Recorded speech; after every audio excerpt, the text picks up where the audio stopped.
For decades, American farmers fed the world, and the world paid them for it. That era may be ending. The Supreme Court called Trump's tariffs unconstitutional. Trump announced new ones anyway. But while Washington fought itself, Ottawa was already in Beijing closing a $3 billion deal that China once reserved for America. American farmers got a court ruling. Canadian farmers got contracts. So who actually won this trade war? The seeds of this crisis were planted long before February 2026. Using the international emergency economic powers, the Trump administration imposed sweeping tariffs on imported goods, framing them as a national security necessity and a path to restoring American industrial and agricultural dominance. But global trade does not pause while a government recalibrates. The moment Washington imposed tariffs, Beijing made a strategic decision to reduce its dependence on American agriculture permanently. Chinese importers pivoted to Brazil and Argentina, supply chains were rebuilt, and those new relationships did not dissolve when US courts intervened. On February 20th, 2026, the Supreme Court delivered its 6-3 ruling. Chief Justice John Roberts wrote that the administration's use of EPA for sweeping tariff authority exceeded constitutional limits. That same evening, President Trump announced a fresh 10% global tariff, with a stated plan to escalate it to 15%. The trade war had not ended, it had simply changed its legal clothing. American farmers in 2026 are not facing one problem. They are facing two simultaneously, and each makes the other worse. On the input side, the cost of running a farm has become punishing. Fertilizers, seeds, pesticides, and agricultural equipment, many relying on imported components, have surged in price. The clearest illustration came from an Iowa auto repair shop owner. A single replacement part that cost $430 just 1 year ago now costs nearly $1,000 after crossing the US border. Small businesses absorbed that pressure for as long as they could. That ceiling has been reached. Those costs are now moving to consumers. On the output side, commodity prices have collapsed to the point where farming is no longer profitable for many producers. The USDA projects soybean prices at $10.20 per bushel for the 2025 marketing year, but Iowa State University economist Chad Hart estimates farmers need at least $12.80 per bushel just to break even based on current input costs and yield projections. Iowa State's own assessment is stark. Currently, everything is in the red. The soybean market is not experiencing a temporary price dip. It is undergoing a structural realignment that American farmers did not authorize and cannot quickly reverse. When the trade war with China escalated, Beijing acted with precision. Chinese importers shifted to Brazil and Argentina, countries that had spent years building exactly the export infrastructure needed for this moment. Those relationships are now formalized and expanding.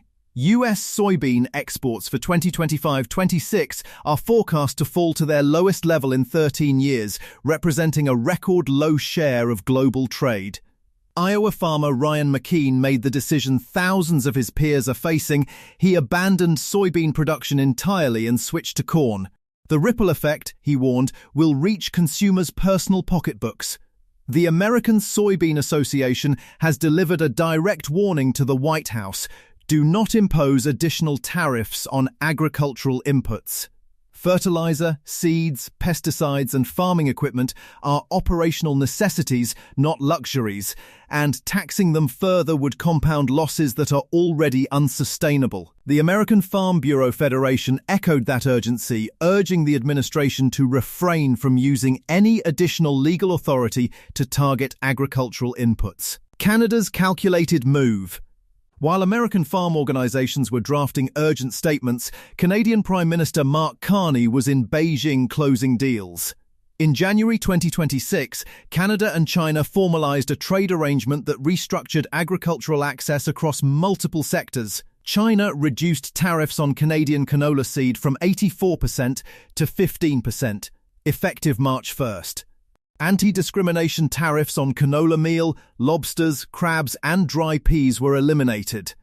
Canadian beef imports resumed. Total export value unlocked, approximately $3 billion. The market response was immediate and decisive. Chinese importers secured 10 Canadian canola cargo shipments, roughly 650,000 metric tons, for delivery between February and April 2026 alone. Canada's canola export volumes through its licensed elevator system were already running 6% ahead of the prior year's pace before these new arrangements fully took effect. Canada has now set a formal target of increasing exports to China by 50% before 2030. This is not opportunism. It is a deliberate, long-term economic pivot away from US dependency toward markets that American trade policy has effectively vacated. The space America left empty, Canada is filling methodically and with Beijing's active cooperation.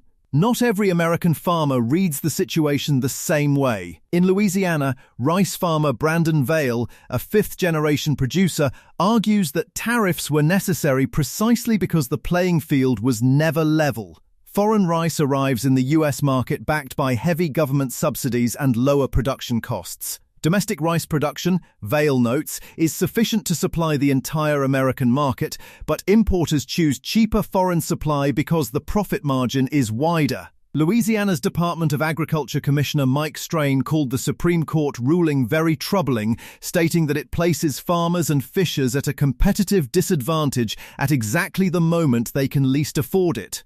His message to Congress: negotiate. Do something. Something is better than nothing, and nothing is what's getting done right now. That contrast, Midwest farmers crushed by the tariffs, Southern farmers fearing their removal, reveals the core difficulty. There is no single tariff policy that protects every sector of American agriculture simultaneously. The trade-offs are real, and the political cost of getting them wrong is accumulating fast. Republican lawmakers heading into the 2026 midterms are hearing that cost directly from constituents. Even farmers who voted for President Trump are expressing frustration not with the man, but with outcomes that have left their operations financially unviable. Iowa Farmers Union President Aaron Lehman was measured but direct. Tariffs can be a good tool, but using them like this, it's like using a hammer to fix a light bulb. The administration has responded with a $12 billion farmer bridge aid package and exemptions on beef and select fertilizers from the new tariff structure. Agricultural leaders have acknowledged the gesture while calling it structurally insufficient. No subsidy program, they argue, replaces stable market access. You cannot pay a farmer enough to compensate for the permanent loss of the customer they spent a decade building a relationship with. What is unfolding across American agriculture is not a single crisis. It is the convergence of policy decisions, market responses, and geopolitical realignments, each reinforcing the other. LSU professor Michael Deliberto noted that markets are still processing the full implications of the Supreme Court ruling and that what the 2026 crop cycle ultimately looks like remains genuinely uncertain. Farmers planting their fields this spring are making consequential decisions without reliable price signals, stable trade guarantees, or clarity on what tariff structure will govern their harvest.